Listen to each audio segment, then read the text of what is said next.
So thank you to the Cultural Arts Committee at the Northeast Mississippi Community College, plus the Mississippi Humanities Council, and everyone who made this talk possible today.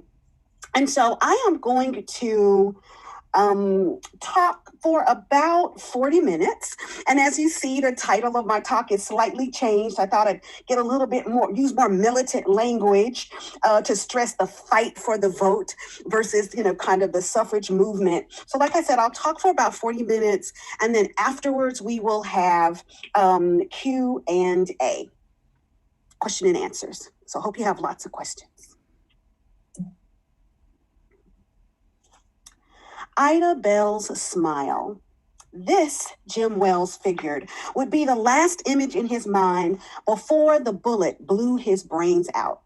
One of the two gunmen in the room trained his rifle straight at Nelson Gill, a white Union veteran from Illinois, and the other nervously swung his gun between Wells and the about 36 other Black men and women gathered in Gill's Holly Springs home. The two gunmen burst through the door just as the gathering had finished its prayer. So Jim Wells recognized both of the gunmen, Jim House and William Holland, one a former enslaver, the other the editor of the local Holly Springs paper, both Klansmen.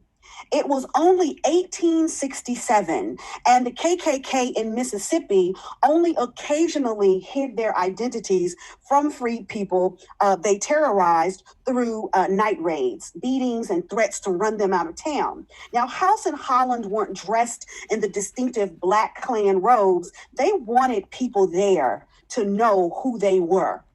So what happened next is kind of a blur. So House said something, or it may have been Holland, a shot rang out, the bullet missed Gill, and chaos erupted in the room. Men and women screamed, they ducked to the floor, some of them ran from the room. The two gunmen looked at each other, and then they left. Perhaps the adrenaline, coursing through their veins had subsided, or maybe they never had really mustered the courage to shoot a man in cold blood. Besides, the message had been sent. You vote, you die.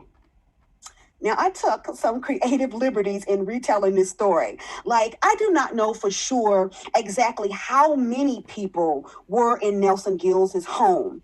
Jim Wells, Ida B. Wells Barnett's father, may have been at that meeting. I mean, he did, after all, religiously attend Loyal League meetings. And I imagined that his mind turned to his first child, his daughter, little Ida, but he certainly could have thought about his wife, Lizzie, or his two other small children. But what I do know for sure is that those two white men, House and Holland, barged into that Loyal League meeting at Gill's house, intent on shooting him to send a message to Blacks in Holly Springs, who made up about 60% of the electorate. Freed people had been very active, and they've been very vocal and open about the fact that they were no longer enslaved people bound to do what former enslavers demanded, but free people who could choose to do what they pleased, and they wanted to vote. Now, what I cannot know for 100% certainty, but I just know, based on my skill as a historian, based on the scant evidence that has made its way down to us, based on the post-Civil War experiences of other freed people in other places in Mississippi and all around the country, I know this: women were there. So in my talk today, I hope to share with you the really intensely political character of Black Mississippi women's lives from the Emancipation era to the 2020 election and their fight for the vote. So it's not accurate to, when thinking of last year with the centennial 100th birthday of the 19th Amendment, it's not really accurate to celebrate that birthday of the 19th Amendment as 100 years of women's right to vote, because the right did not extend to many women, like Native American women and immigrant women, and other women had their rights suppressed, particularly African American women. So the formal ballot, the vote, had power, but it was a very particular kind of character. And Black women certainly acted in very political ways without it. Even without the formal franchise, even without having the actual vote, Black women forced state actors to reckon with their demands that went beyond what we might see as politics. They fought for improvement to schools, access to health care, better conditions in their workplaces and communities, and more. So they made the personal political. And Black women's political activism also collapsed, or it broke down these false distinctions between private and public, personal and political. And Black women folded in their other kinds of organizations, secret societies, church groups, women's clubs, these seemingly non-political institutions, but institutions that they funded, that they led, that they controlled. And all of this created a really vibrant Black women's political culture. So these women transformed meeting rooms, kitchens, and sharecropping fields into sites of activism and resistance. So in my talk today, I'll provide highlights from 4 key areas. So Black women never stopped being politically active in any of these periods. So I'm just going to highlight a few moments within each of them. So we're going to talk a little bit about the Emancipation era and Reconstruction. Then I'm going to talk a little bit about the period right before and immediately after the passage of the 19th Amendment. Then we'll jump to the Civil Rights and Black Power era, and then we'll end with the late 20th century up to the present day. So my goal is to communicate at least 3 really important points. There are 3 things that I really want you to just walk away, from this talk today, kind of knowing in your bones. First, I'm going to try to convince you that Black women's political culture included and went beyond the women's suffrage movement. And leading from that idea, I'm going to try to make my second case, and which is that the intensely political character of Black women's lives, the challenges and the obstacles that they faced to full citizenship, led them to act in very political ways, even though they did not possess the free use of this franchise. And even after the franchise was granted with the 19th century, they still couldn't really exercise that right. And so lastly, I want to leave with you to understand that Black women's actions went way beyond just demands for rights, for civil rights or for voting rights. Black women's political culture did a lot more. It critiqued, it questioned, it held up to the light and asked questions about U.S. society in ways that called attention to these multiple overlapping kinds of oppressions, barriers that Black women in particular faced, not just as women, but also because of their race, because of their class, and other kinds of important aspects of their lives. So let us begin by talking about Black Mississippi women's political culture in the decades right after the Civil War and how they reacted to passage of the 15th Amendment. And the 15th Amendment, if you'll remember, is what gave Black men, but it didn't give white or Black women the right to vote. So like many African Americans like those I talked about who lived in Holly Springs, like many Blacks who lived in Holly Springs, Jim and Lizzie Wells, and even their young daughter, Ida Bell, became politically active after the Civil War, especially through these loyal leagues. And they're also sometimes called union leagues. And these union leagues or loyal leagues were first formed in the North before the Civil War, But after the war, these leagues spread really quickly throughout the South, including Mississippi, and they became to grow into the largest Black political organization in the South. The leagues counted hundreds of thousands of Black men among their official membership numbers, but women certainly were active in those leagues. You gotta trust me on that.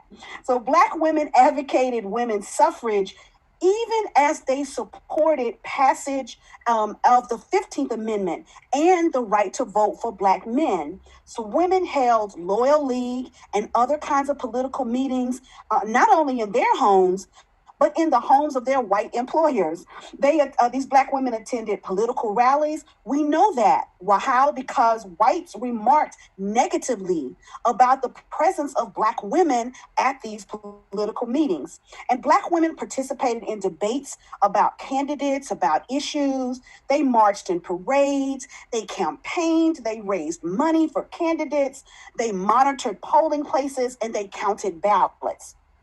And they also shared the franchise. They shared the vote. So Black women understood themselves to have this really vital stake in Black men's right to vote. So just the fact that just men had been granted the right to vote did not at all mean to Black women that only men should exercise it.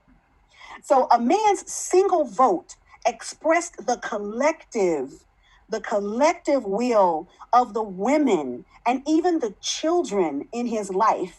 So Black women made decisions about how their fathers and their husbands and their sons would exercise their shared political power.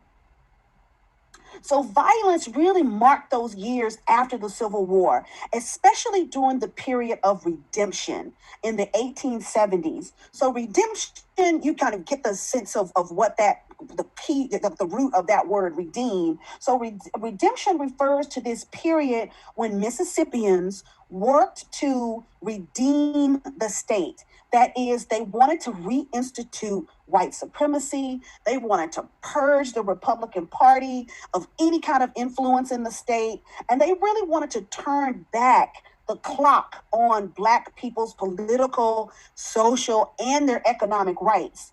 So local Democratic clubs, they used all kinds of tactics during redemption, all kinds of violence. So local Democratic clubs told Black men and women and children who went to the polls that anyone they caught voting Republican would not be able to get a contract or employment the next year. Newspapers, for example, reporting on the Starkville riot in 1871 and the Tunica War of 1874, those names, riot, war, give you some sense of the violent repression that African Americans faced in Vicksburg, Yazoo City, Clinton, Oxford, so many places around Mississippi. Tactics that these redeemers used, it ranged from fraud, intimidation, and harassment, kidnapping, driving sharecropping tenants and farmers from the land, beating, lynchings, and women who were political actors, who went to the polls, who participated in these parades and these mass meetings, and openly expressed their support, especially of the Republican Party, counted among the hundreds of Black people who were lynched. In Lafayette County, which of course is where the University of Mississippi is, the KKK, which included police, businessmen, and prominent civic leaders, boasted about killing 24 Black men and women, then dumping their bodies into the Yacona River. In Monroe County, Democrats shot up a church where women and children had gathered because they had planned to walk like in a little parade or procession alongside the men in the polls. So Black women also faced considerable risk, physical risk, and even death because of their political activities during Reconstruction. So all this extra legal violence and this economic repression of redemption buttressed or supported legal disenfranchisement with the 1876 election law and, of course, the infamous 1890 Mississippi Constitution. So these laws that were passed in Mississippi effectively stripped Black men and, by extension, Black women of the formal ballot, of the right to vote. So to give you just some sense of how effective the laws were coupled with this violent repression, in 1867, 70%, in 1867, 70% of eligible Black men, because remember, only Black men officially could vote, were registered to vote in Mississippi. By 1892, less than 6% of eligible Black men were registered to vote in the state. So these loyal leagues, however, were not the only sites, the only places of these formal sites of women's politics. Churches, like I said before, secret societies, schools, clubs, all of these were places where Black women addressed these, intimately and intricately linked political, economic, social, and personal concerns. So let's explore some of their activities before and after passage of the 19th Amendment. So the intersecting or interlocking influence of racism and sexism, because remember, African-American women are kind of catching it, for being African-American, and they're also catching it for being women. So the interlocking influence of racism and sexism really constrained, it limited Black women's voice, really eliminated it in formal politics. But even as they were constrained on the one hand, it also expanded their political concerns and their political imagination. So regarding the formal ballot, the vote, Black women participated only peripherally, just on the edges of what essentially was a white woman's suffrage movement in the South, but especially in Mississippi. So the reasons for their absence, for Black women's absence, are simple and it's kind of complex. So the simple reason, is just that white women's suffrage groups in Mississippi and throughout the South were creating these, supporting these fears of what they call Negro domination. So these pro-suffrage arguments and appeals that suffragettes were using, they tried to assure white men that white women's votes would uphold racial segregation, not destabilize it. Some of them used really virulently racist rhetoric, but for most others, their rhetoric was much more quiet, much more refined, and it was exhibited in kind of innocuous or not very dangerous sounding goals like education and property qualifications. But all of that really just shored up this system of white supremacy. So let me be clear about what I mean when I say white supremacy. So Black women had to address not just individuals' racist behavior and their attitudes, but they also had to address this much larger political, economic, and cultural system and institutions in which, and in these systems and in these institutions, white people overwhelmingly controlled power and material resources. And there were these conscious and unconscious ideas about the superiority of one race over the other, and the ideas about which races were entitled to what kinds of rights. And these were widespread across these systems, across these institutions. And there were also just on the ground these relations of, white dominance and non-white subordination. So daily, people were reenacting these within these institutions and within different social settings, this whole kind of belief in who was kind of a dominant, race, and who deserved, who had the power, who controlled the resources, who should have the rights and who shouldn't. And so I'm not talking, when I say white supremacy, I'm not talking about individual actions or prejudices or any individual people. What I'm talking about is something much bigger, the kind of structural inequities that are baked into the system. So you don't require an individual, person to create these disparate outcomes.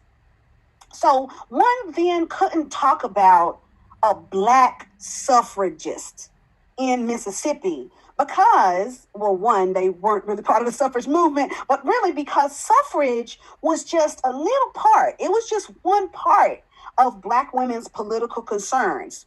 And those political concerns included economic issues like employment opportunities and safe working spaces, equalization of education, not integration, but equalization of education, mass incarceration, anti-lynching legislation, Jim Crow discrimination in jobs and housing and healthcare and public accommodation. So suffrage, just gaining the right to vote, wasn't the only thing that animated Black women's political culture. All of these other kinds of concerns because of discrimination based on race and sex were really, foremost in their mind. So women turned really to collective action. So they had these mutual aid and secret societies, like I've mentioned. But in 1903, 6 women's clubs met together to form the Mississippi State Federation of Mississippi, the Mississippi State Federation of Colored Women's Clubs. And by 1940, more than 70 clubs, these Black women clubs were federated with the Mississippi State Federation. So I don't really have a lot of time in this presentation to outline all of the kinds of things that the Mississippi State Federation were doing. I might mention a couple of their important local, statewide, and national initiatives. But in the years before and after passage of the 19th Amendment, Black women bound together. They joined forces to address these issues of critical importance to Black communities. And they didn't need the vote to do it. So the Mississippi State Legislature never passed suffrage for women, even white women. But after passage of the 19th Amendment, its sentiments stood firmly with the newly enfranchised white women voters. Mississippi suffragist Belle Kern had warned about what she called, quote, the horror of Negro suffrage. And she talked about the advance of what she called, quote, the dark-tinted regime. So deeply invested in this system of white supremacy that buttressed, their privileged position, white Mississippi suffragists publicly supported disenfranchisement for Black women. No women in Mississippi voted in 1920 because the legislature conveniently used the kind of registration deadline rule to exclude all women from the polls.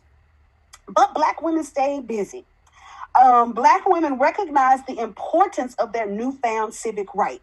So in 1920, the Mississippi State Federation of Colored Women's Clubs created a number of new departments, including the Civics Department, which was led by Mary Montgomery Booz of Mound Bayou. And I actually just did a talk on Booz last week for the ISOM Center, which is our Women and Gender and Sexuality Studies program at the University of Mississippi.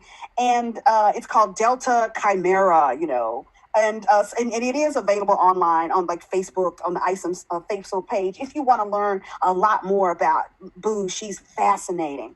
But in 1920, she helps create this civics department within the Mississippi State Federation.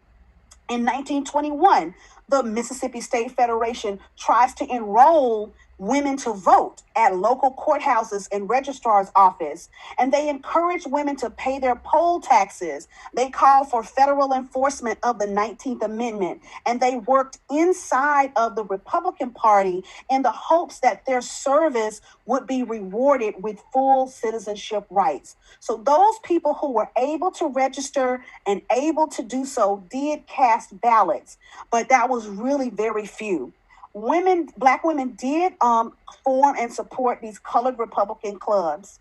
And in 1924, Mary Booz would help organize, of Mississippi, would help organize the National League of Republican Women. And she did that in Chicago with Nannie Helen Burroughs, Ida B. Wells, and, dozens of other women in Chicago. This was a national organization.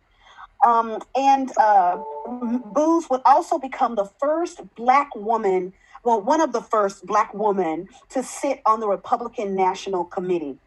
So just like in Reconstruction, whites resorted to extralegal violence, disenfranchisement practices like literacy tests and economic repression to try to control and discourage women voters. So, for example, in 1929, a Black woman tried to explain to this she tried to explain to someone why it was that Black women in Jackson, Mississippi, just didn't form a political club or try to press, openly for their voting rights. And she said, she was telling this woman, well, we have, she's a quote, we have some good women. She was actually writing this to Nannie Helen Burroughs. But she continued, but they do not want their names published because a lot of them were teachers. So, of course, as if during, Jim Crow era, one of the, most highly respected middle-class professions for women, but Black women particularly, was being a school teacher. And so, but white principals and members of the school board threatened to fire them if they found their names, Black women's names, printed in the paper as highlighted as having registered to vote. So the woman in Jackson was explaining to Nannie Helen Burroughs why it is that Black women in Jackson didn't openly, press for the vote. But still, even though they weren't openly protesting for the vote, despite these kinds of threats, Black women continued, they never stopped addressing issues about citizenship rights and economic opportunity, and they advocated these around these issues that were close to home. But, you have to realize the racial climate of Mississippi at that time meant that any kind of open agitation for civil rights could be a death sentence. So, and at the same time, the state didn't hide, the how these disenfranchised citizens weren't really treated like second-class citizens. Black peoples had poor funding of schools. They lacked adequate housing and municipal services in many places. Black teachers made some of the lowest amounts. So issues like community health initiatives, including organizing National Negro Health Week activities and raising monies for Black hospitals, raising monies for schools, neighborhood beautification projects. These all allowed Black women to flex their political muscles. And they used petitions and letters to local, state, and federal legislatures. They raised money from local many sources. They mobilized constituencies, groups of people across the state. A historian, Kamara Herron, argued, who was a graduate student at the University of Mississippi, argues that, quote, leaders of the Mississippi State Federation of Colored Women's Clubs remade themselves as power brokers who leveraged their economic buying power and made appeals to the public for recognition and for funds. So when carving out public space for like homes for the elderly, a training school for Black children, a YWCA, in places like Jackson, they created these sites of Black authority and care that challenged the policies of segregation and Jim Crow. All of this they did without the vote. So even without the vote, Black women were highlighting the state and the local government's failures, and they were empowering themselves to administer certain kinds of public services. So these women were creating this civic culture that was committed to Black self-respect, to economic independence, education, and social justice, in which Black women's priorities were central and which they were, actively participating. So we are a little over halfway through this talk. And in the last half, I'm going to talk about women's efforts to secure protections for their voting rights as part of the civil rights movement, but really privilege their more radical fight for economic justice. So the early civil rights movement, we have to understand, in post-World War II Mississippi, did not focus on integration. I mean, Black people had these vital communities and institutions and Black Wall Streets in their communities. And most Black Mississippians wanted the political and economic tools to enhance their communities. So here the vote did really become critical. Some people did want equal access to things like graduate and professional education. Think of, there was attempts to integrate, predominantly white institutions in the state in the late 50s. And they also wanted job opportunities, within the larger U.S. economy.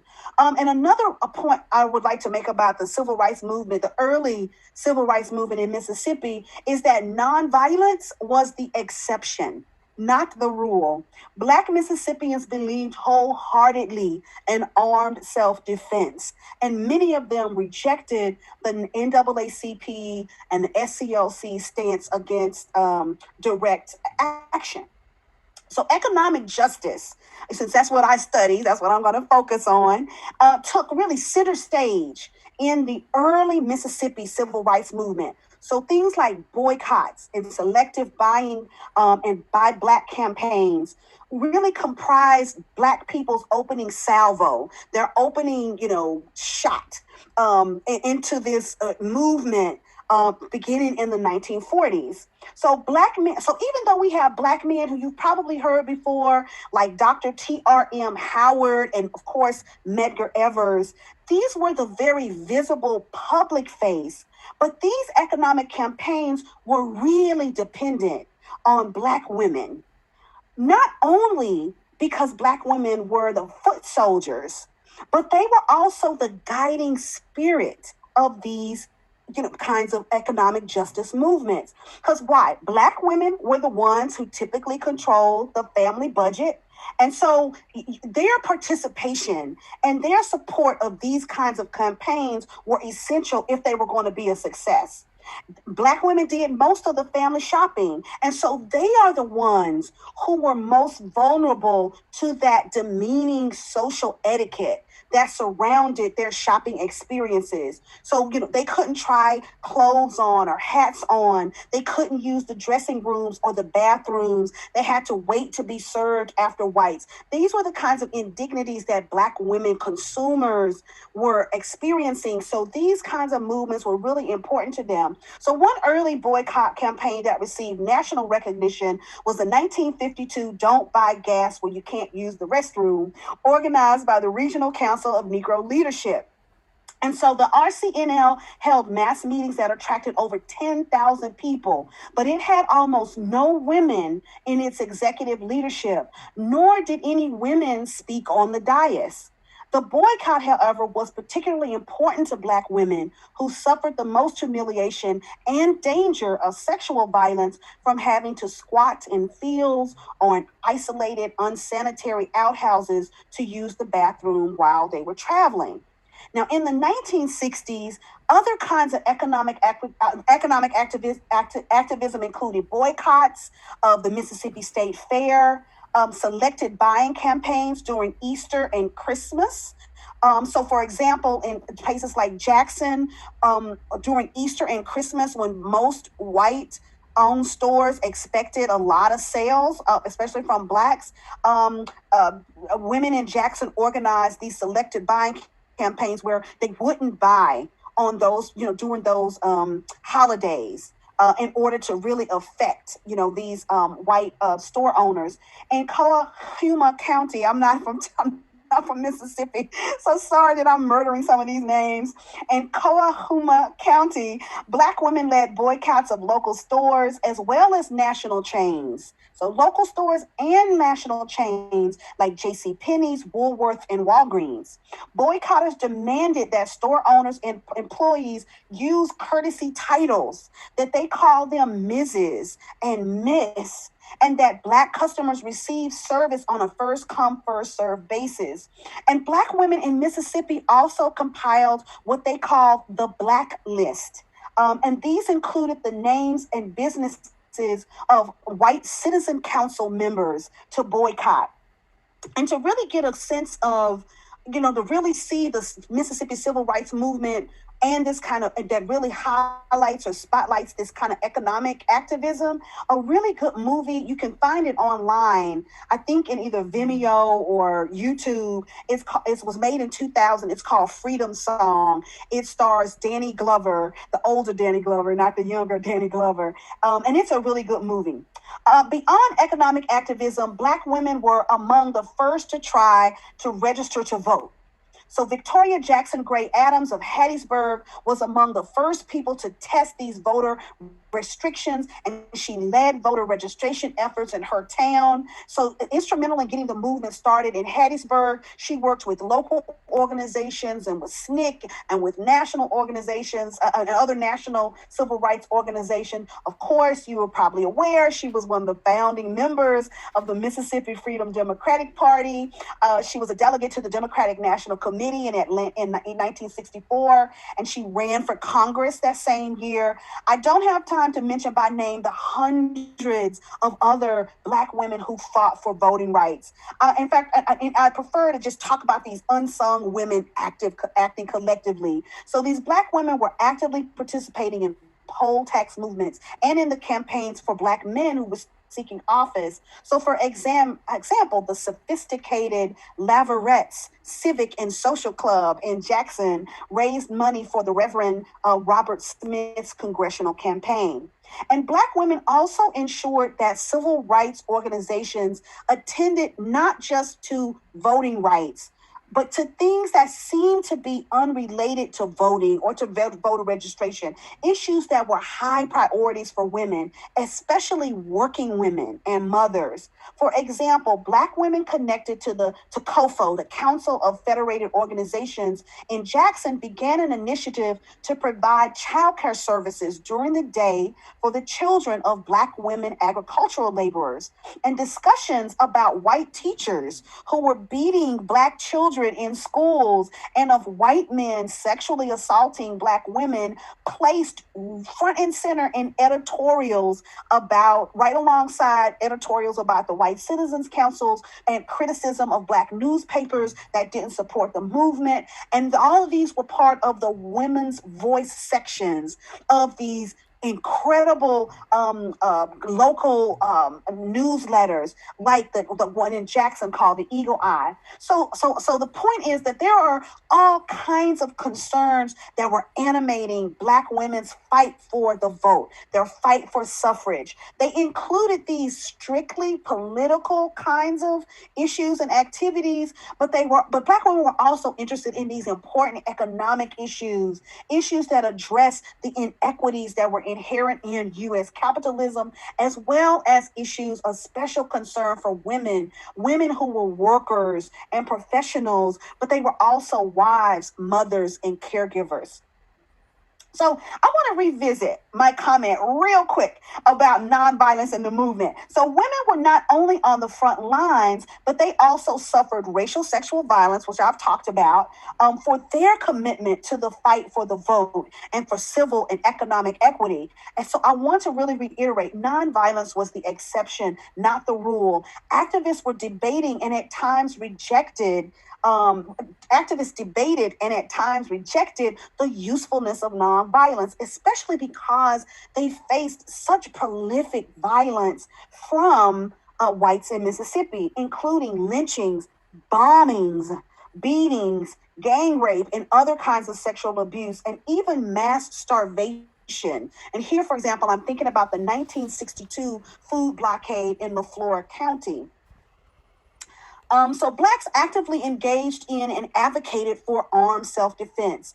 In the summer of 1964, Ora Bryant, a well-known and well-respected leader in the Macomb movement, fired on a car that threw a bomb at her house. Her bullet hit its mark. And from that evening on, for the rest of the summer, Ora and her husband, Charles, took turns guarding their homes with shotguns. The movement in Mississippi even had a squad of Black women enforcers. The Natchez Deacons for Self-Defense did not recruit officially women as members, but a group of women enforcers played a significant role in enforcing sanctions on internal enemies to the movement. So, for example, during an economic boycott in Natchez in 1965, Black women punished female informers. So the women were suspected that there were certain Black domestics, maids, who were providing either voluntarily or through coercion information to the white power structure. So a team of women organized to physically discipline their sisters who were suspected informants. Armed women were also at the forefront of the Black Power movement in Mississippi. They participated in the Republic of New Africa, which was founded in 1968. And of course, the RNA took great pride in showing armed women. So I just want to really stress, Black women really put themselves in the line of fire. They were suffering imprisonment, brutal beatings, rape, and other kinds of sexual abuse in their fight for voting rights. So it's important. I know I keep mentioning this kind of sexual exploitation of Black women as part of Black women's political activism and as an important political concern. So some people might think this is unnecessary. Maybe it's even a little lurid, to examine or even talk openly about sexual violence. But it is crucial that we hear the testimonies of Black women who countered these efforts to shame or stereotype them. So it's a way to recognize their personhood, their humanity, and to recognize the continuing sexual violence against Black women, including trans and queer women, that continues up until today. So women's images were central to Black power. So artwork like this from a self-published Republic of New Africa book was emblematic of the power of Black women's political expression in the Black Power era and within Black nationalist movements like the RNA. So these Black Power era globalist images of revolutionary Black women identified with the African liberation struggle, the struggle in Africa, the Third World community, and movements for racial pride and self-determination all across the United States. And these images challenge that popular masculinist perception of Black power, especially when people think about, for example, the Black Panther Party as these kind of angry, men with guns. These images that we see here tap into traditional notions about women as nurturers, as mothers of the nations. And so there's some tension and complexities here, but they just highlight these intersecting issues of race and gender and class and all other kinds of concerns within Black women's political culture. So for those who may not know, the Republic of New Africa was a movement that was founded in 1968 and one of its goals included setting aside 5 states in the Deep South, which you can see here, to create this great New Africa. And Jackson, Mississippi became the headquarters of the movement in 1970. And it became a constant target of local and state police as well as FBI harassment. And you can get a flavor of kind of what they experienced in the new HBO movie, Judas and the Black Messiah, which is about the Black Panther Party in Chicago. But some of the same kinds of tactics were practiced right there in Jackson. So passage of the Voting Rights Act in 1965 did not cap the 100-year struggle for voting rights for African American women. It launched a new assault on this important right of citizenship. And I do just want to pause for a moment because you heard me say that Black women were among the first to register to vote. And of course, out of respect, Sister Joella Moore was the first woman here to take the voter registration oath. in Prentiss, Mississippi. So now, in the very last few minutes of my talk, I'm going to highlight the assault on voting rights in Mississippi and the emergence, and not the emergence, but the acknowledgement of Black women as a critical block of the electorate, particularly in the 2020 election. So the effect of the 1965 Voting Rights Act was pretty immediate. Black voter registration rates in Mississippi increased from a mere around little less than 7% in 1965 to almost 60% in 1967. So just in 2 years, it increased from around 7% to 60%. For a state that's historically around 40% Black, this represented an incredible shift in politics. And it was a change that made many of the predominantly, white leadership at the time fearful about having to accept, this change, because of the Voting Rights Act, which was a federal act. Or not. So some of these whites who were hell bent on preserving racial supremacy turned to their old playbook, the Mississippi Plan of 1890.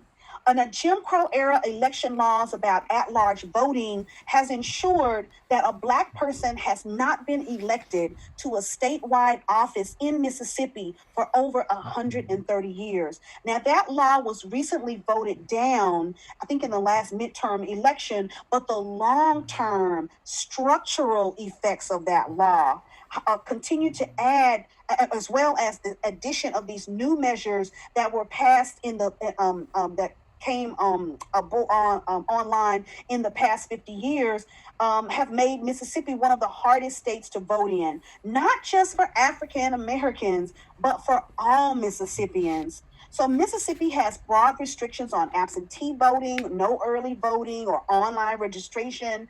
Absentee ballots, have to be witnessed by notaries, voter ID laws that overwhelmingly affect elderly, poor, and people of color. So these restrictions have grown even tighter since the 2013 Supreme Court decision blocked many of the voting rights protections that had previously been scrutinized under the Voting Rights Act. And then, of course, you have gerrymandering, and there are restrictions on felons voting, restrictions that in Mississippi, those felony restrictions on felons voting has disenfranchised about 16% of the Black population in Mississippi. That's 200,000 men and women. And all of these gerrymandering and these felony voting restrictions are also holdovers from the old state constitution. But Black women, my picture didn't quite work out. I didn't get Ty's face in there. So Black women have remained active in challenging these suppression tactics and calling attention to poverty and income and wealth disparities, state and private violence, mass incarceration, reproductive rights, LGBTQ issues, education, healthcare access, and all kinds of inequities. The 2016 Take Down the Flag movement at the University of Mississippi was led by two Black women, Shennette Garrett-Scott, who you can see her, and Ty Marino. You can't see Ty. I'll try to fix that by the end. And yes, Dominique is my daughter.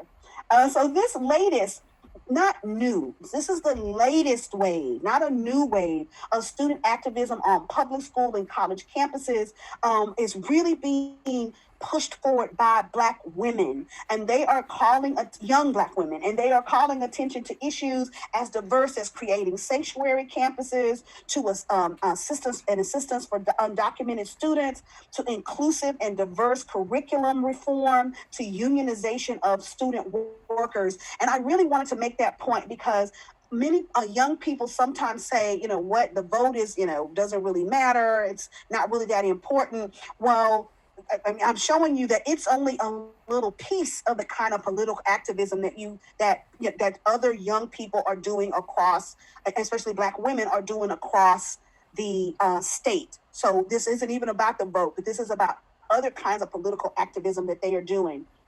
So the 2020 presidential election revealed Black women as a critical electorate for the Democratic Party. The election of Kamala Harris as vice president puts a woman of African descent in serious contention for the presidency in 2014. So as I close, if one only looks for membership in a suffrage club or the exercise of formal power through the vote, to understand the development of political power and consciousness for Black women in Mississippi, they do so at their own peril. They miss the rich political culture that Black women forged before the end of the Civil War and that continues to this day. To be sure, Black women participated and helped organize what we recognize as political work. They usually constituted a majority of the mass meetings. They did the voter registration work. They led marches to courthouses. They served time in prison and jail. They ran for public office. But their focus on and their focus on issues of economic justice and economic equality highlights some of the ways that we misremember the movement, which was not only about civil rights, but about the fundamental transformation in people's economic conditions in their communities. As working women with families and communities to support, Black women wanted to build a future filled with opportunity for their children, their loved ones, their neighbors. The activism and institution building Black women undertook in the absence of suffrage helped Black women refine this multi-pronged critique of U.S. political the U.S. political economy and democracy. And so I just wanted to, highlight a couple, I'm done with my talk, but I wanted to highlight a couple of resources or places where if you want to find some more information, you can. And so I'll just talk about these books really quick. So Norley Frankel's book, Freedom Women, is a book about Black women and families in the Civil War era Mississippi. It's an excellent book. There's Vanguard by Martha Jones. It's not about Mississippi, but it is about Black women, this vanguard of Black women who, as she says in the subtitle, broke barriers, won the vote, and insisted on equality for all. If you want to know about that armed self-defense and to really see another side of the civil rights movement, you definitely have to check out Akinyele Umoja's We Will Shoot Back, Armed Resistance in the Mississippi Freedom Movement. And when I talked about those issues about bringing in, talking about, sexual violence and the importance of testimony. A great book is Danielle McGuire's At the Dark End of the Street. And when I talked about this imagery of revolutionary Black women and women's roles within the Black Power movement, Ashley Farmer's book, Remaking Black Power, is excellent. And just for a general, kind of overview of Black women's history, it's not a retelling, but telling U.S. history through the eyes and experiences of Black women from before the transatlantic slave trade. So we're talking from the 1400s to the present day. Definitely check out the wonderful book by Dinah Rainey Berry and Callie Gross, A Black Women's History of the United States. So I'm going to stop sharing my screen. And I am back. So I hope that people have questions. So if you do, I guess you could raise your hand or you could write a question in the Q&A or in the chat, whatever you like.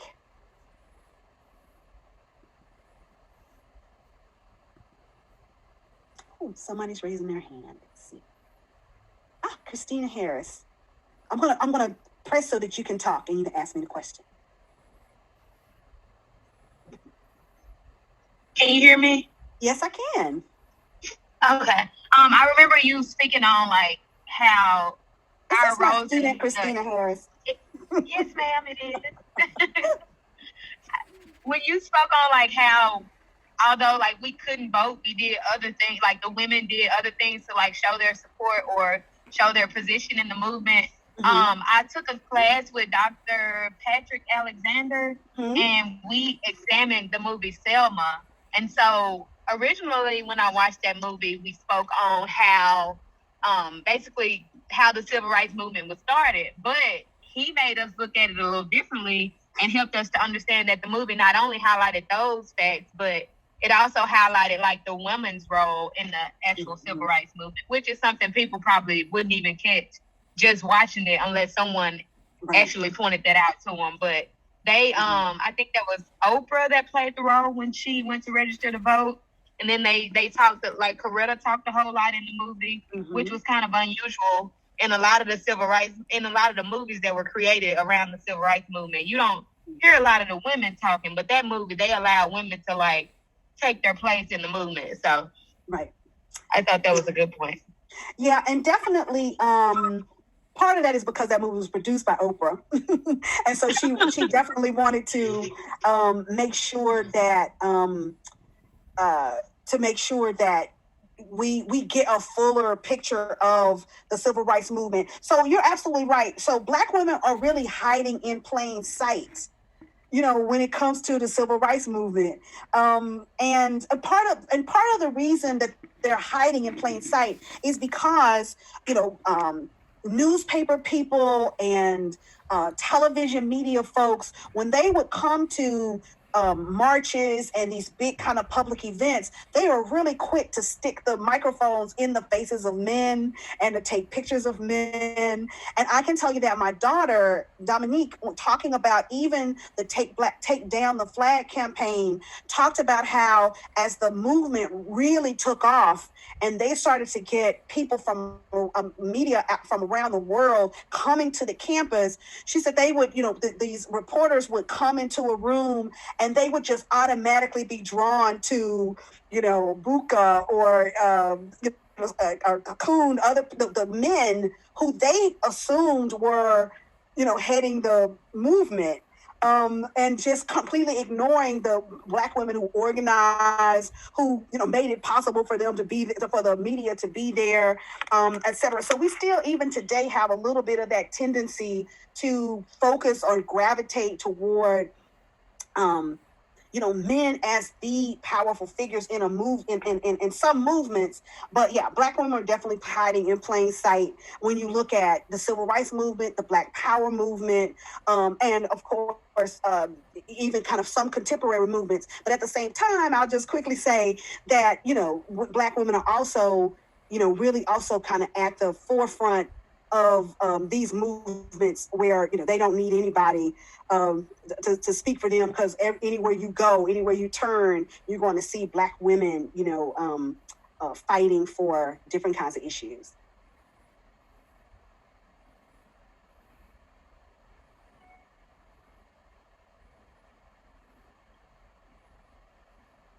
Don't be shy. I'll wait just a little bit to see if there's a couple of questions in the chat box. One is, I was curious about because I can't seem to see study this type of thing. Oh, if I did expand, maybe I could see it. No, I can't see the chat. Sorry. Would you like for me to just read them? Yes, please. I was curious about what made you study this type of thing. Did you feel it was your duty to educate others on what you learned as a Black woman? Well, I don't know if I think of it as a duty. But, you know, I am an African-American woman, and I know that African-American, you know, women have a really rich history. And so I was really interested, you know, in my bio, it says I'm interested in recovering these little known stories, especially about Black women in enterprise. So in business, because that's what Black women in business is what I study and I write about. You know, I'm definitely trumpeting these little known voices, but, you know, business intersects with politics and culture. And so I'm also, you know, seeing, you know, these Black women doing incredible things. So as a historian, when we're looking in the sources, we don't just rely on books that other people have written, movies that other people have made, or documentaries that they made. We get off into those sources ourselves. And that's how we're able to see and find some of these incredible, especially local stories about local people, and so local people. And of course, I do have to say that last year was the anniversary of the 19th Amendment. So everybody was really focused on suffrage, and, you know, Mississippi gets left out of that history a lot. And so I said, well, let me dig and really try to understand Black women's role in the suffrage movement. And I just kept digging until I, got enough information. It was just so exciting. I want to share it. And so the Mississippi Humanities Council made it possible for me to be able to, to share my research with other people. Thank you, ma'am. And then we have one other question in the chat box. For Shannon Bell asks, why do you think a lot of this important information is not shared in school? Within our history classes, we speak of many things, yet they do not emphasize on the Black women roles. Yeah. And I would just say, most people aren't really taught a very diverse history at all. Where it was Native American people, Latinx people, disabled people. Well, she's called disabled, differently abled people. So we just aren't really taught a very diverse history at all. I mean, part of that is, it's no accident. Part of it is because of just the way that American history has, sometimes been, I can't think of another word to say, but manipulated to tell certain kinds of stories because we are trying to uphold certain kinds of civic myths. But I love history, but I find that my students don't like it too much because I think it's because of the way it's taught in school. And sometimes I always say that history is just like one damn thing after another. So there are just these kind of dates or rivers and, and locations. But when you really began to learn history in a way that connects it to, so that you can use history to kind of understand, or to give you some perspective on the present, you can draw more meaning and usefulness out of history. So I think that part of the reason that these kinds of stories are not shared is just because of the way that history has been taught in, the past 100 years or so. But having people like myself and others who are, Black people, Latinx people, LGBTQ people, who are now saying, well, there are other stories that can be told, and there are other ways to look at these important events and important people in history. So now you have a lot more voices of bringing these marginalized stories closer to the center and pulling stories that have really taken up a lot of space in our historical imagination, and not necessarily moving them out away, but kind of flipping them around to look at them in different ways, and then calling in other kinds of stories to say, well, we know a lot about this, but have you ever thought about this, or did you know about that? So my last little point that I'll make on that really quickly, since that's the last question too, is, you don't have to depend on your classroom to get your history either. You don't have to depend on things that are assigned to you in the 1 or 2 history classes that you may take, in your college classes. There are plenty of documentaries, there are movies. You can start a book club. You can meet up with other people. So there's there are lots of ways. Podcasts. There's so many incredible. I should have put some podcasts in my resources, but there are so many ways to learn this history that you didn't get or that you're not getting. So I would say, so I'm not going to say it's not an excuse that you're not getting it in your classroom, but there are other ways for you to get it. And then once you get it, you can bring it into your classrooms and share it with your teachers and with other folk, and you can have just a more lively, more conversation. And we got 2 other questions that popped in. All right. Wes Wiltshire asks, I'm curious as to what are some of your favorite events of Black Mississippians fighting for equality? I have to tell you, I'm an early 20th century historian. I'm an early 20th century girl. I don't like to go too much past like 1930. But I love the Reconstruction era. I know that sounds awful because it's such a terrible, time. You got redemption. You have the disenfranchisement, the rise of Jim Crow. It's just an awful time. But it's also this incredible time when African Americans have this dream and vision of freedom. And there's this window, this really important window, when they fight hard in Mississippi to make that dream a reality. So we have what we call Black Reconstruction, the number of African American office holders and people who served in the legislature who helped to usher in, public education in Mississippi, health care facilities for the poor and the blind and the elderly. So there was this vision of freedom, not just for African Americans, but for all Mississippians. This vision for everyone to kind of grab hold of opportunity and freedom that was closed too quickly. But so Reconstruction is really one of my favorite time periods to look at African Americans fighting for a vision of freedom and democracy. And even though it failed in some ways, it's a glimmer that keeps. It was a glimmer, an ember that just keeps burning. Well beyond the late 1900s. It burns even today, I think, in the spirit of Mississippians. Thank you, ma'am. And then the last question for right now, this one is from Anonymous, and it's in the question and answer section. What is the difference between womenism and feminism, and which do you find yourself thinking about? I didn't know I was going to be asked that question, so I might be a little rusty in my answer on that one.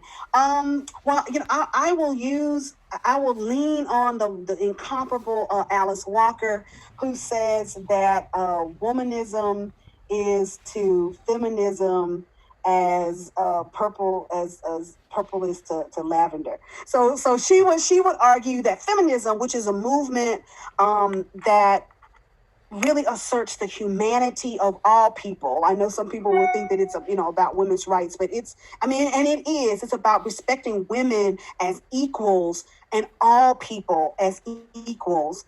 But womanism is a little different or deeper than feminism, because it is concerned with these intersectional, as we call them, intersectionality, these multiple kinds of oppressions that confront Black women. And it is also, so being African American and woman, being differently abled, being in the South versus the North. So all of these different kinds of experiences or vectors of identity that can affect, your life chances. Some things that where you suffer repression, but in other ways that open up, certain opportunities to you. So womanism is very attentive to these intersecting identities and Black women's experience of them. And it also is really holistic as well. So it is really about promoting the freedom and advancement of not just women, but men and children. As well. So it also has a very holistic vision as well. And I have a more formal definition that I use in class, but I'll just leave it there. And that is all the questions that we have in the chat box or the question answers. Cool. All right. Okay, thank you, Dr. Garrett-Scott, for your presentation tonight. I know I personally enjoyed it, and I'm sure all of our students did, and I'm glad for all the questions that everyone asked, and thank you for your extra time answering those for us tonight. So I guess the last thing in closing is those of you that want extra credit, I'm sure that's a lot of you. I'm going to share my screen and give you a QR code, and you just need to take your phone and turn your camera on like you're going to take a picture, and it will take you to the survey. And make sure that you put your name on the survey so you get credit, and also the teacher or teachers that are giving extra credit, or you hope are giving extra credit for this presentation tonight. So I'm going to do that now.